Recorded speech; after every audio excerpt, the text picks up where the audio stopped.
భయానికెళ్తుంది మన cosmic energy. మరి శరీర భాగాలకి?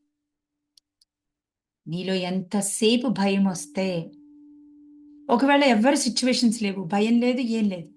అదెలా బతకాలి మరి? దానికెలా ఫ్యూయల్? నీలో వచ్చే నెగెటివ్ థాట్ ద్వారా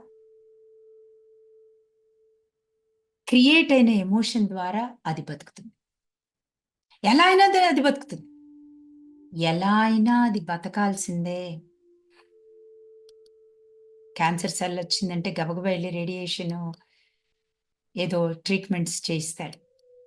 మరి తెచ్చే ఎమోషన్ మన ఇంట్లో ఉండి, అంటే వెయిన్ డయర్ చెప్పినట్టే, మన ఇంట్లో ఉండే మన హోస్ట్ తీసుకుంటూ